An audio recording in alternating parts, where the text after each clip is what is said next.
Hi everyone, this is our 3D model of a prokaryotic cell. I will introduce you what is it and how it works through transcription and translation. We'll start with explaining what is a prokaryotic cell. Well, to make it more complicated, it involves transcription, translation of gene information in the cell.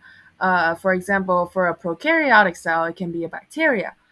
Um, these are highly regulated, so proteins are only synthesized when they're needed. And this regulation relies on operons that are like DNA regions that control transcription. Um, you might listen to this and thinking like, what the heck am I listening about? Don't worry. I'll introduce what the label on each part of the prokaryotic cell means. Then we will go over the series of steps how to translate and transcription works in a prokaryotic cell.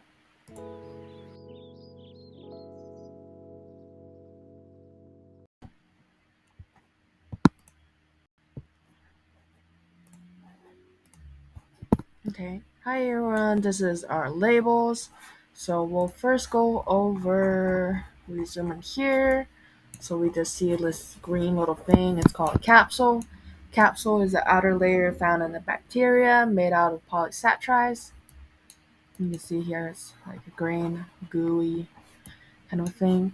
So over here we have the light orange label named the ribosome. Ribosome is a macromolecule used for protein synthesis, and DNA, which label next to it, which inside is scribble, is a genetic material of a cell that is located in the nucleoid.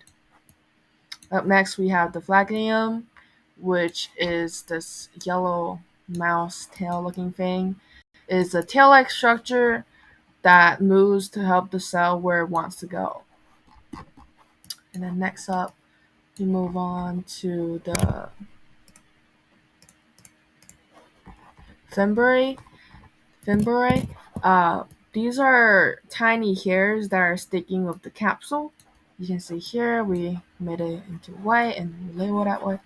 So they're sticking with the capsule, and the host bacteria attach themselves to the surface.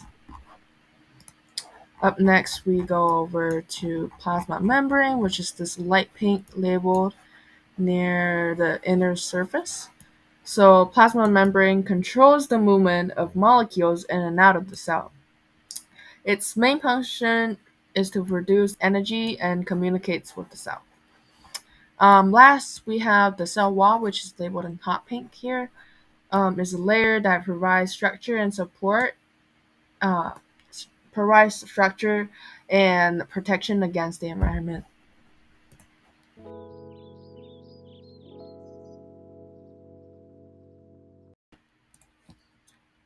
So there are different types of operons. There's the inducible operons and repressible operons. Let's say here the yellow shape is our inducible operons, and this pink shape is our repressible operons. Inducible operons normally are off, but if I introduce a stimuli, such as this blue ball, and I activate it, and it will be turned on in response to the stimuli.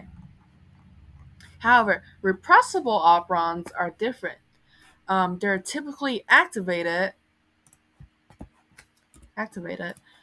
and they keep producing. Let's say they keep producing these blue balls, and they were like, there is more than an abundance of products. I'm gonna turn myself off and stop making them. Regulatory proteins also play a key role in transcription.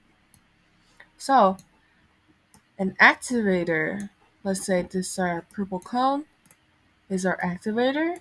It enhances the transcription by binding to a regulatory sequence. And repressors are different. They often, with the help of a co-repressor, blocks the DNA polymerase. Let's say this is our DNA polymerase. It blocks the RNA polymerase by binding to the operator region. So it blocks off the RNA polymerase.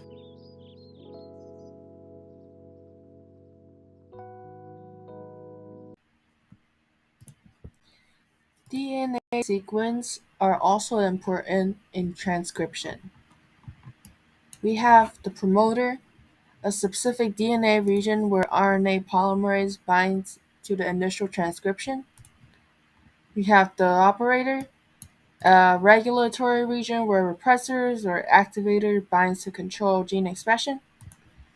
Then we have the coding gene region, um, DNA sequences that are transcribed into mRNA later translated into proteins. Then last we have the terminator. It's a sequence of DNA that signals the end of transcription. Additionally, what an upstream is where it's toward the 5' end of the coding strand, and what a downstream is where the end of the coding strand is located towards the 3' end, and they're located before and after the promoter sequence and influence how effective transcription can be.